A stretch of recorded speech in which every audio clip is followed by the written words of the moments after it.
Assalamualaikum warahmatullahi wabarakatuh. Saya Dina Najah Faila, NIM 220 20 10 10 100 dari kelas MJ 801. Hari ini saya akan mempresentasikan makalah Cyber Security Management dengan judul Manajemen Keamanan Cyber dalam Menghadapi Ancaman Digital, Studi Kasusnya E-commerce. Pendahuluan 1.1 latar belakang.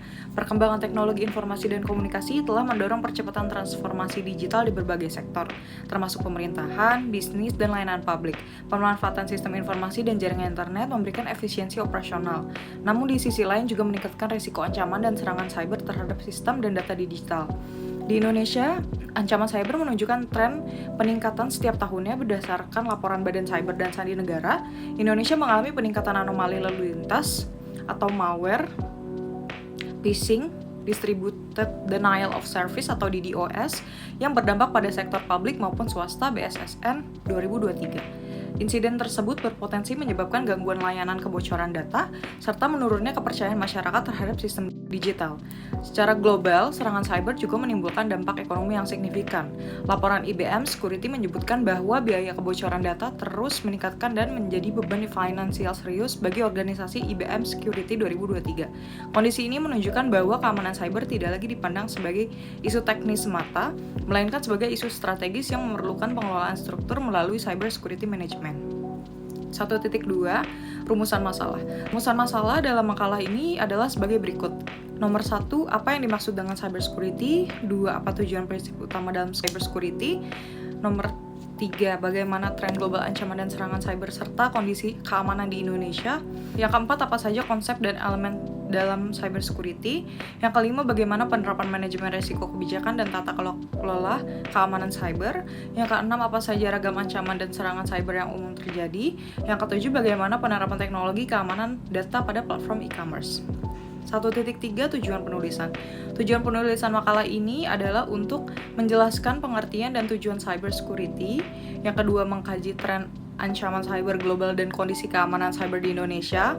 Yang ketiga, menguraikan konsep dan elemen dalam cyber security. Yang keempat, menjelaskan penerapan manajemen risiko serta kebijakan dan governance keamanan cyber. Yang kelima, mengidentifikasi ragam ancaman dan serangan cyber. Yang terakhir, menganalisis penerapan teknologi keamanan data pada platform e-commerce. 1.4 Manfaat penulisan. Manfaat penulisan makalah ini adalah 1. Memberikan pemahaman mengenai manajemen keamanan cyber. Yang kedua, menambah wawasan akademik terkait ancaman dan serangan cyber.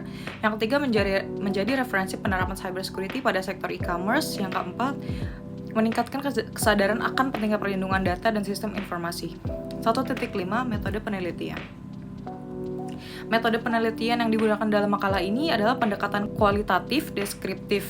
Pendekatan ini bertujuan untuk menggambarkan dan menganalisis konsep, tren, serta penerapan manajemen keamanan cyber berdasarkan data dan fakta yang tersedia. Pengumpulan data dilakukan melalui studi pustaka, library research dengan menelaah laporan resmi lembaga nasional, dan internasional, buku teks akademik, standar keamanan informasi, serta peraturan perundang-undangan yang relevan. Data yang digunakan bersumber dari Badan Cyber dan Sandi Negara atau BSSN, Kementerian Komunikasi dan Informatika Republik Indonesia, ENISA, IBM Security, NIST, ISO atau IEC, serta peraturan terkait perlindungan data pribadi. Analisis data dilakukan secara deskriptif analitis, yaitu dengan mengelompokkan dan membandingkan data untuk memperoleh gambaran kondisi keamanan cyber secara global dan nasional, serta penerapannya pada platform e-commerce. Bab 2 Tinjauan pustaka dan pembahasan. 2.1 Pengertian cyber security. Cyber security merupakan upaya perlindungan terhadap sistem komputer, jaringan, dan data dari ancaman digital dapat menyebabkan akses tidak sah, kerusakan sistem, maupun pencurian informasi. Cyber security mencakup kombinasi teknologi, kebijakan, dan prosedur yang dirancang untuk melindungi aset informasi atau organisasi. Whitman and Mathord 2021. 2.2 Tujuan dan prinsip cyber security. CIA Triad. Tujuan utama cyber security didasarkan pada prinsip confidential, integrity, dan availability. Confidentiality bertujuan menjaga kerahasiaan data, integrity memastikan keakuratan dan keutuhan data, sedangkan availability menjamin ketersediaan sistem dan data pada saat dibutuhkan.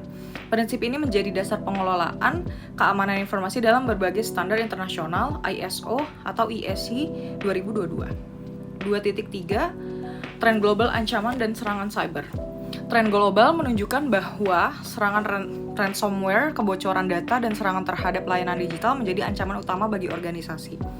Laporan ENISA menyebutkan bahwa ransomware menjadi ancaman signifikan karena mampu melumpuhkan operasional dan menimbulkan kerugian finansial besar.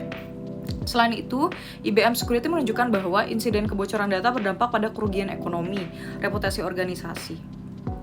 2.4 Tantangan keamanan cyber di Indonesia. Menghadapi tantangan keamanan cyber yang besar seiring meningkatnya penggunaan sistem elektronik, BSSN mencatat bahwa banyak insiden terjadi akibat lemahnya pengelolaan keamanan sistem dan rendahnya kesadaran penggunaan. Kominfo juga menegaskan bahwa perlindungan data pribadi menjadi tantangan utama dalam pengelolaan sistem elektronik di Indonesia. 2.5 Konsep dan elemen dalam cybersecurity. Konsep cybersecurity terdiri dari beberapa elemen utama, yaitu keamanan jaringan, keamanan sistem dan endpoint, keamanan aplikasi, keamanan data, serta aspek manusia dan proses.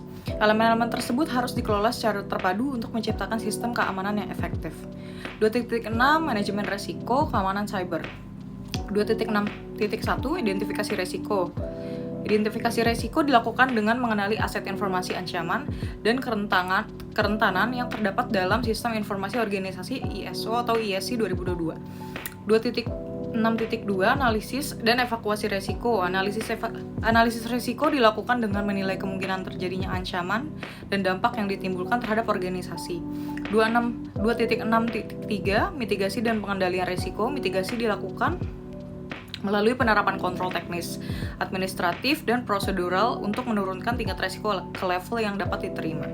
2.7 Kebijakan keamanan atau policy and 2.7 Kebijakan keamanan, policy and governance. Kebijakan keamanan berfungsi sebagai pedoman dalam penggunaan dan pengelolaan sistem informasi. Governance memastikan bahwa penerapan keamanan cyber selaras dengan tujuan organisasi dan didukung oleh manajemen puncak.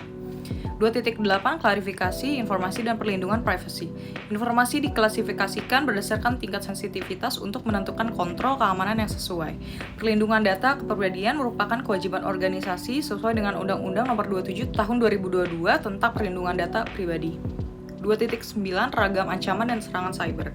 Ancaman cyber yang umum terjadi meliputi ransomware, phishing, malware, distributed denial of service atau DDoS, dan insider threat. Ancaman-ancaman ini telah diidentifikasikan sebagai risiko utama dalam laporan keamanan cyber. 2.9.1 Ransomware. Ransomware merupakan jenis serangan cyber yang bertujuan untuk mengenkripsi data atau sistem korban sehingga tidak dapat diakses. Kemudian pelaku meminta tebusan dalam bentuk uang digital agar akses dapat dipulihkan.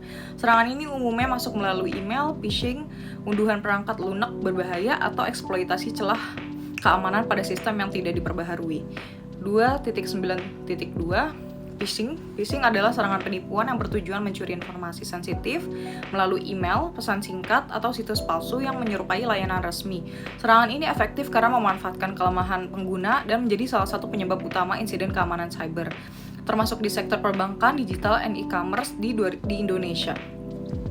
2.9.3 Malware dan spyware. Malware dan spyware merupakan perangkat lunak berbahaya yang digunakan untuk merusak sistem dan mencuri data pengguna secara diam-diam. Serangan ini banyak terjadi akibat lemahnya pembaharuan sistem dan kurangnya penggunaan perangkat lunak keamanan yang memadai. 2.9.4 Distributed Denial of Service (DDoS). Distributed Denial of Service merupakan serangan yang melumpuhkan layanan dengan membanjiri server menggunakan lalu lintas data berlebihan sehingga sistem tidak dapat diakses pengguna. Serangan ini sering menargetkan platform digital dengan trafik tinggi dan menyebabkan gangguan layanan yang signifikan. 2.9.5 Insider Threat. Insider Threat adalah ancaman yang berasal dari pihak internal organisasi yang memiliki akses sah ke sistem informasi, baik sengaja maupun tidak sengaja. Ancaman ini sulit dideteksi dan masih menjadi penyebab penting kebocoran data dalam organisasi. 2.10 Teknologi keamanan data. Teknologi keamanan data meliputi enkripsi, firewall, sistem deteksi intrusi, serta mekanisme backup dan pemulihan data yang bertujuan melindungi informasi dari ancaman cyber. 2.11 Studi kasus penerapan cybersecurity pada platform e-commerce. Pada platform e-commerce, cybersecurity diterapkan untuk melindungi data pelanggan dan keamanan transaksi digital. Penerapan enkripsi, autentifikasi berlapis, serta pengamanan aplikasi web dilakukan meminimalkan risiko kebocoran data dan gangguan layanan. 3.1 Kesimpulan. Cybersecurity Management merupakan kebutuhan strategis dalam menghadapi ancaman digital yang semakin kompleks. Ancaman seperti ransomware, phishing, kebocoran data menunjukkan pentingnya penerapan manajemen risiko, kebijakan keamanan, dan teknologi keamanan yang terintegrasi. Saran, organisasi perlu memperkuat keamanan cyber melalui kombinasi kebijakan yang jelas, teknologi keamanan yang tepat, dan peningkatan kesadaran pengguna. Penerapan manajemen risiko dan kepatuhan terhadap regulasi perlindungan data menjadi langkah penting untuk mengurangi dampak ancaman cyber dan menjaga kepercayaan pengguna. Terima kasih, sekian dari saya. Kurang lebihnya mohon maaf. Wassalamualaikum warahmatullahi wabarakatuh.